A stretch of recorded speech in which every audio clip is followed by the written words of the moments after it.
Imagine buying a $15 t-shirt online and suddenly getting hit with surprise fees at checkout, or worse, after you've already paid.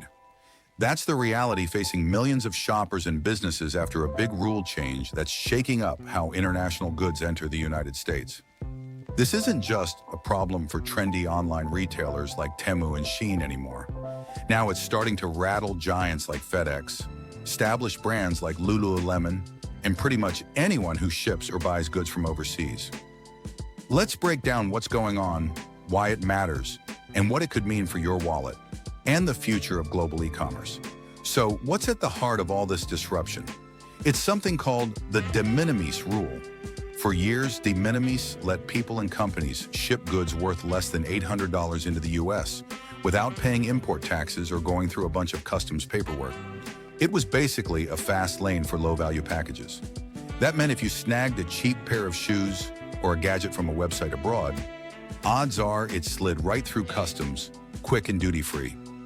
Retailers like Temu and Shein built their entire US game plan around this rule, shipping millions of low-cost parcels directly to American shoppers every year. But that fast lane just changed, and it's causing a traffic jam. Lawmakers and regulators started to notice how much online shopping had shifted. In 2023, U.S. Customs and Border Protection processed over 1 billion de minimis shipments. That's up from just around 150 million back in 2016. Most of these are e-commerce orders, clothes, accessories, electronics, all small ticket items, but together they add up to a massive volume. Critics argued this system gave foreign sellers an unfair advantage, letting them dodge taxes and skirt safety checks.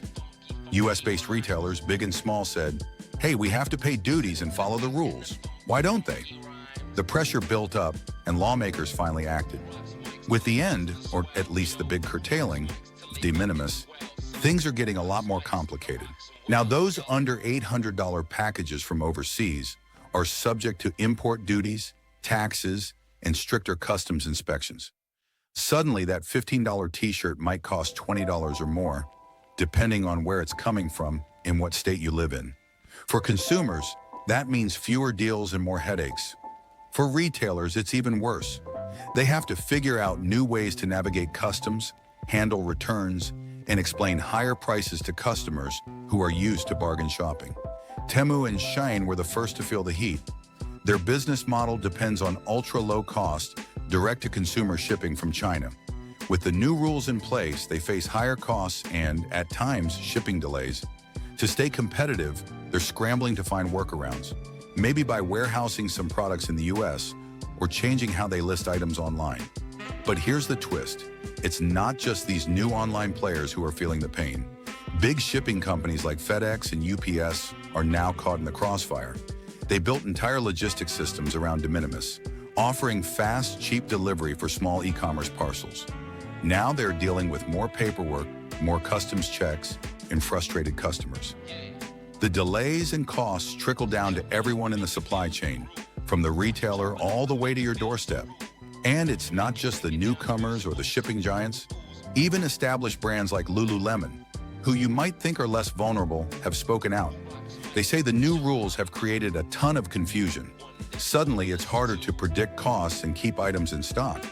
If a company like Lululemon is struggling, imagine what it's like for smaller shops that don't have huge compliance teams or global warehouses.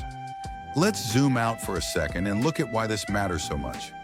The rise and fall of de minimis is a classic example of how regulations can shape the way we shop, the way companies do business, and even the flow of goods around the world.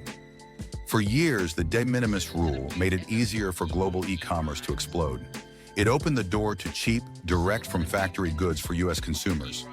But as online shopping grew, so did the headaches, lost tax revenue for governments, complaints from local businesses, and concerns over product safety. Something had to give, and now we're seeing the fallout. So what's next? In the short term, expect more confusion at checkout, and unfortunately, higher prices on many imported goods.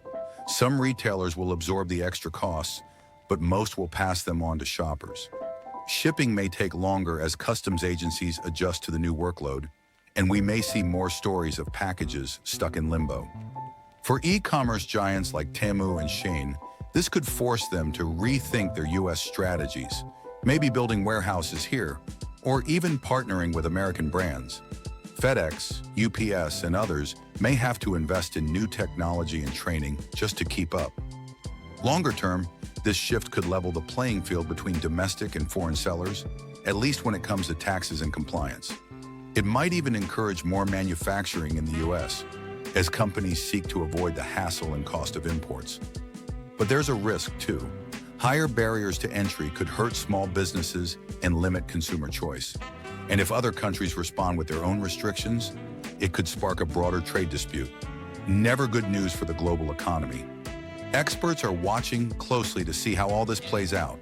Some predict a wave of innovation as companies figure out new ways to move goods and serve customers. Others warn of a slowdown in e-commerce growth, at least in the short run.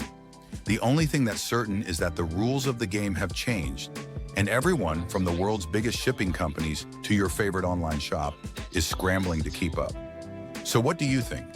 Will these changes make online shopping fairer or just more expensive and confusing? Let us know your thoughts in the comments below.